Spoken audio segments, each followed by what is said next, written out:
Fala, senhoras e senhores, como é que vocês estão? Eu sou o Rafael Racor. No vídeo de hoje a gente vai falar sobre um assunto muito bacana que todo mundo quer saber: dinheiro, cash, argent. Fica comigo até o final que todas as suas dúvidas em relação a salários em Portugal vão ser respondidas, então vamos até o final.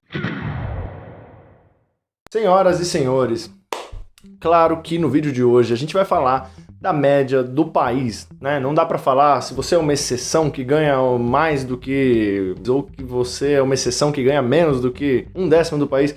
Eu não sei. A gente vai falar da média e da maioria dos salários para os trabalhadores. E, pasme, vou ler para você a seguinte informação. Portugal é um país onde 1/4 da população trabalhadora ganha o salário mínimo. Portugal é um dos países onde o salário mínimo abrange a maior proporção de trabalhadores, ou seja, mais de 720 mil trabalhadores neste país ganham o salário mínimo. Agora olha só, para ajudar você a ter as informações corretas, mais precisas para o teu caso, cara, se inscreve no canal, ativa o sininho, clica no gostei, só assim você vai conseguir receber todos os vídeos que eu postar aqui.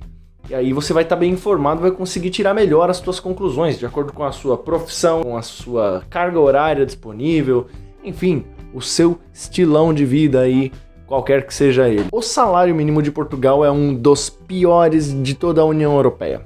Para ser mais preciso, ele é o 11º pior. A gente ganha só da Polônia, Estônia, Letônia, Lituânia, Hungria, Bulgária e alguns outros países que têm o salário mínimo abaixo do nosso. O 12º pior salário, para você ter uma ideia, é o da Grécia. Em Portugal, então, o mínimo oficial é de 635 euros. Mas aí você me pergunta, Rafael, é a relação do custo e do gasto. Qual é ela? Às vezes um volume financeiro pode parecer pouco, mas diante dos gastos ele pode ser mais do que o suficiente. Então vamos responder isso daí, fica comigo até o final do vídeo que eu fiz uma especulação de quanto seria o salário mínimo ideal em Lisboa, pelo menos, tá? Não vamos falar de Portugal inteiro, o país é desigual, há cidades muito mais baratas do que Lisboa e há contextos de vida muito mais baratos do que Lisboa. No entanto, vamos falar de Lisboa.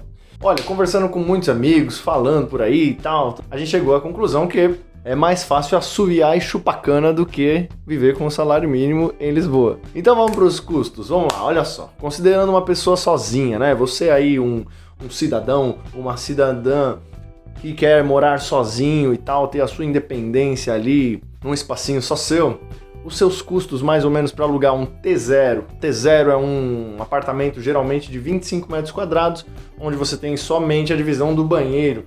Então é a sua sala, a sua cama e a sua cozinha ali tudo junto e o banheiro ao lado. Esse é um T0.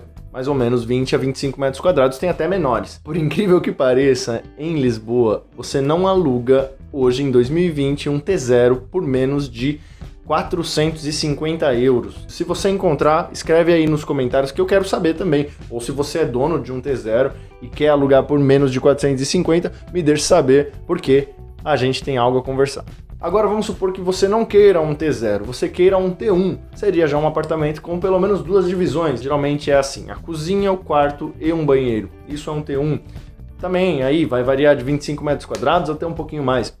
Mas não há em Lisboa, não tem como pagar menos que 600 euros para um T1. O normal é um 700. Se você encontrar um por 600, você é um sujeito de sorte, sem contas inclusas. Lembre disso. Se você for mais pro centrão aqui, vai ser ainda mais caro. Uma outra informação importante é que muitos lugares aqui são alugados com a mobília já. Então, isso pode ser bom, pode ser ruim para muita gente. Se você vem sem nada, se você não tem interesse em comprar a mobília e usar a mobília que já lá está, para você parece um bom negócio.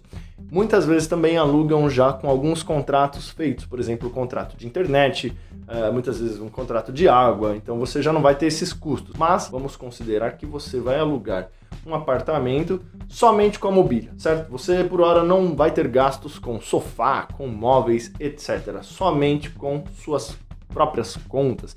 Então vamos a elas. Número 1, internet. Olha, uma internet minimamente razoável aqui em Lisboa você vai pagar mais ou menos 50 euros ao mês. Isso inclui televisão, telefone em casa e talvez algum serviço de telefone móvel. Despesa número 2, água. Despesa de água para uma pessoa só, fazendo as contas aqui, não é mais do que 25 euros por mês. A não ser que você tome 19 banhos ao dia. Eu tenho jardim em casa, então eu uso mais água no verão e mesmo assim, numa média anual, né, todos os meses do ano, somados e dividido por 12, a média é de 20 euros por mês. Despesa número 3, eletricidade. A eletricidade vai variar principalmente de acordo com a estação do ano. Se for inverno, os custos vão ser muito mais altos. Por quê? Tem menos horas de luz, faz mais frio, então necessariamente você vai ter que usar aí algum sistema de aquecimento elétrico, porque em Lisboa raros são os casos onde há aquecimento já instalado no prédio, como alguns outros países aí que a gente conhece, tipo Espanha, França, Itália,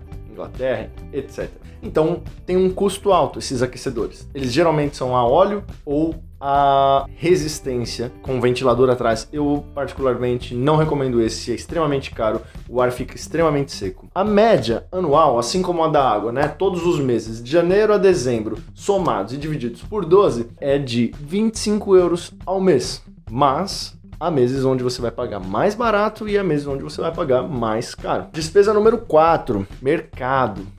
Claro que isso depende muito do seu estilo de vida, da sua alimentação, as suas exigências, o teu gosto. Mas, via de regra, conversando com todo mundo que eu conversei, não excede 150 euros ao mês. Isso pode incluir alguns pequenos luxos, bebidas alcoólicas, vinho, cerveja, enfim. O vinho é bastante barato e a qualidade é altíssima. Honestamente, confessar aqui pra você, eu acho os vinhos portugueses os melhores do mundo. Não tem pra ninguém. Vinhos portugueses não tem pra ninguém. Então, de 100 a 150 euros, mais ou menos. Agora a despesa número 5, que é muito importante também, é o lazer, né? Todos nós precisamos, todos nós queremos. Isso vai contar suas viagens, os seus finais de semana, as suas tardes à beira-tejo maravilhosas, a sua ida à Costa da Caparica, a sua ida à Serra da Arrábida. Tudo isso aí entra na conta. A gente precisa também ter tempo para se divertir. Também vai depender muito do seu estilo de vida, né? Se você é mais boêmio, gosta mais de bares, se você é uma pessoa mais diurna e de repente gosta de almoçar em restaurantes, depende muito. Mas Lisboa é um prato cheio para quem gosta de boemia, bares, discotecas. Eu mesmo já cheguei a gastar 2/3 do que eu ganhava. É sério, eu cheguei a fazer isso. Com essas experiências negativas, depois de ter passado já o que eu passei, lidando muito mal com o meu dinheiro, hoje eu já aprendi um pouco melhor como lidar com ele. Então eu tenho alguns sistemas aí no Excel, algumas manhas das ariranhas para tentar manter um equilíbrio de gasto. Então é bom que você tenha um planejamento para poder gastar dentro dele e nunca se prejudicar aí de uma maneira grave, como eu mesmo já fiz. Também, ossos do ofício ou ócios do ofício? Comenta aí embaixo, o que é? Como é essa expressão? As a matter of a fact, sendo músico, a gente é puxado, dragado, com muito mais facilidade para ambientes onde a gente deixa de prestar o serviço para fazer parte da festa. Você que é músico, sabe disso. Tome cuidado com essa linha tênue, que você vai ser, com certeza, muito mais saudável financeiramente. Olha só, você tá gostando do vídeo até agora? Pra não perder nada, já se inscreve aqui no canal, ativa o sininho, dá o gostei, senão você vai pegar as informações só pela metade, Tem muito conteúdo bacana pra passar.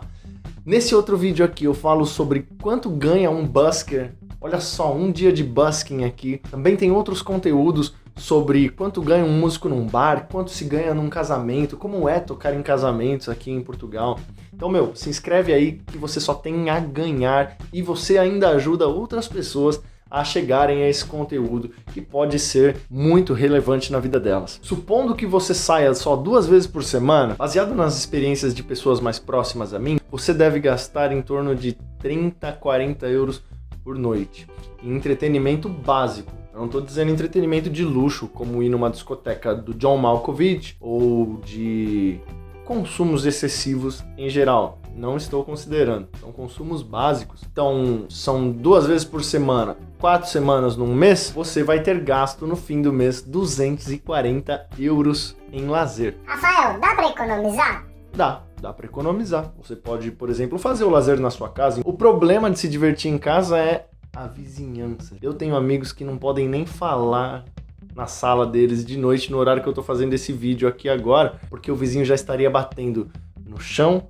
ou nas paredes. Por isso, preste muita atenção antes de alugar uma casa aqui. A população é um bocado mais velha do que em São Paulo, pelo menos. Para você ter ideia, no meu prédio todo, acho que tem apenas 3 apartamentos onde as pessoas são da minha faixa etária. O restante é 60 para cima, para muito acima. Agora, a despesa número 6, transporte. Como você se locomove aí onde você vive? Eu me locomovo de bicicleta e a pé, portanto eu quase não tenho gastos de locomoção. Eu comprei já 2 bicicletas nessa cidade. Uma roubaram, a outra está comigo até hoje. Comenta aí se você é ciclista, que eu quero saber quantos ciclistas estão me assistindo aí. Se você é como eu e gosta de andar, gosta de pedalar, enquanto você se locomove, gosta de se exercitar, cara, você vai ficar tranquilo com uma bicicleta se você morar em regiões centrais. Eu chego em 1 hora em quase todas as regiões que eu tenho interesse. A minha casa fica numa região central. Mesmo que pode ser um pouco mais caro o aluguel, ainda assim eu economizo bastante no transporte. Eu recomendo que você compre uma bicicleta de segunda mão. Você com certeza encontra bicicletas bacanas, num bom estado, por menos de 250 euros. Agora, se você quer ter um carro, se você é do tipo que gosta de dirigir, eu não recomendo Lisboa, honestamente. A cidade é muito apertada, muito pequena, o trânsito é caótico, a poluição está ficando elevada, o trânsito é bastante estressante. Mas mesmo assim, se você ainda quiser ter um carro, vou te falar os gastos do gasóleo e da gasolina, que são os combustíveis mais comuns aqui. A média por litro varia entre 1,15 a 1,50. Foi assim o máximo que eu encontrei. Se eu estiver enganado, me perdoe e por favor comente aí embaixo qual é o preço correto. Quanto você paga no gasóleo ou na gasolina aqui em Lisboa. Agora, se você vai trabalhar de transportes públicos, e honestamente em Lisboa tem um bom transporte público, você vai gastar aí cerca de 1,20€ por ticket, ou se você opta por um vale transporte mensal, vai te custar 40 euros e você pode ir e vir de onde quiser utilizando autocarro, metro, comboios ou barcos. O custo de Lisboa é alto, tendo como base os salários. Isso é um fenômeno chamado gentrificação, quer dizer, uma especulação financeira acima do que corresponde à realidade, baseado em preço que turistas ou novos residentes estão dispostos a pagar. Se não fosse os custos de moradia, honestamente, 635 euros não seria tão mal para se viver em Lisboa. Então, a alternativa mais comum para se viver em Lisboa, que muitos jovens ou jovens adultos têm optado cada vez mais aqui, é dividir casa, dividir apartamento. Você vai encontrar quartos numa média de 300 euros. Então, na minha opinião, um salário adequado para Lisboa seria de 1.500 euros. Isso quer dizer, para uma pessoa viver numa boa moradia, bons serviços, boa alimentação, lazer, transporte e saúde financeira. O que isso quer dizer? Você não pode ganhar um salário inteiro e gastar o salário inteiro. Comenta aqui embaixo o que faltou, qualquer dúvida que tenha surgido ou ficado. Vejo você no próximo vídeo. Muito obrigado e tchau!